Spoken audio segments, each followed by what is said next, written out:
Tshwane Emergency Services have warned motorists against crossing flooded bridges following last night's heavy downpours across Gauteng. Spokesperson Charles Mabaso says city leaders are still engaging in a meeting to deliberate on ways to evacuate some of the residents of Eerstefabriek in Mamelodi who are refusing to be rescued from the rooftops of their flooded houses.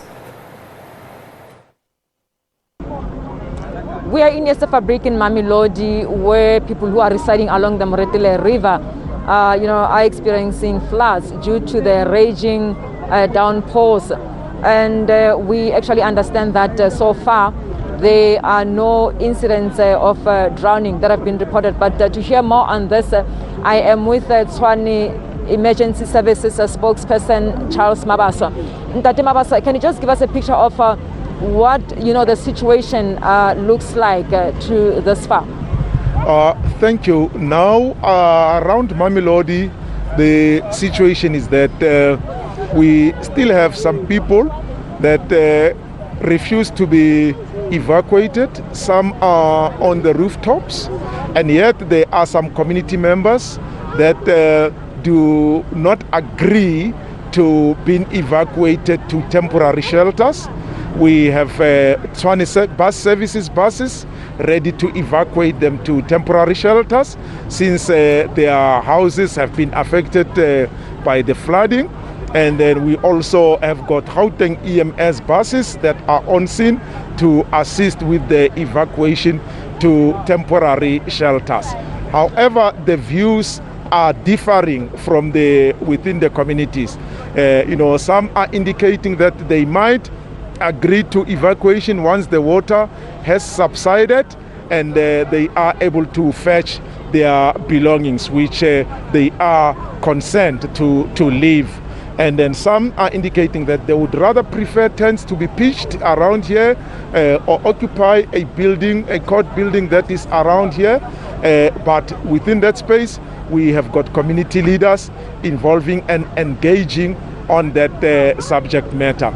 Those that are on the rooftops, there was a South African police chopper in the morning that tried the earliest initiation to evacuate them, but the community members saw at the people who were trying to assist, and we later tried to send divers and rescue technicians to evacuate them, and they also saw at them, throw bottles and so on at them, which we pulled back our divers as well as technicians.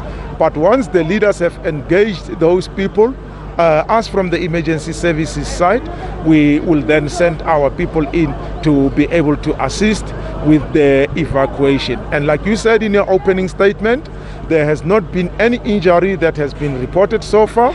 No one came to us requiring emergency medical treatment or maybe to be transported to a medical facility. No family member came to us claiming that they had lost a family member or they are unable to account for a family member so that we can initiate a search. But we have pitched a mobile command center in this area. Anything or any information, any request for assistance that comes to us as the emergency services, we will initiate and ensure that any community member get any emergency assistance that they may require. As you've indicated that they have refused to be evacuated, what is it that what's their reason, for refusing to be evacuated from this area? Yeah, you see, in my many years of service in the emergency services, I have never seen a person refusing emergency assistance. So it is a new thing to me. It is the first time I see something like this. Obviously, because our members were shot at as well as objects thrown at, the initial concern for us was the safety of our members, to pull them back so that now once we have those members of the community agreeing to be evacuated, we then can initiate. But to be honest with you, I do not have a specific answer as to why the members of the community would not want to be evacuated in an area where it is seen that they are in imminent danger. It is a known fact that self-preservation is what occupies the mind of everybody. We would want to preserve ourselves. And if you see people acting in a way that it's not along these lines where they would want to preserve themselves, brought to safety, it leaves one puzzled. I've just seen some of the emergency services officials, pulling out. Are you saying, or is the situation perhaps safe for them to leave now? Our teams, that team that you saw driving out here, must be commended. They worked from yesterday 10 o'clock, covered the Centurion area, rescued or evacuated more than 15 people from vehicles that were trapped in low-lying water bridges, including one person that was on top of the tree. And then they worked throughout the whole night conducting searches in raging waters and so on, ensuring that there are no lives that are lost while they are available. And in the early hours of the morning, they were then deployed into the Mamelodi area to try and assist the situation.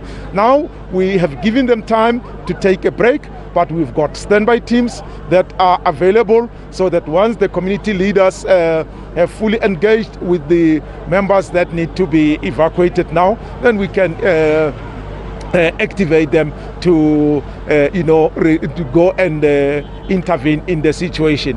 We currently, as the command center, is still remaining here, making sure that whatever outcome, if it is in the favor of the community, we will act in the best interest of the community. Thank you so very much. There was Tshwane Emergency Services, a spokesperson, saying that leaders are still engaging in talks in terms of finding ways of how to rescue the situation.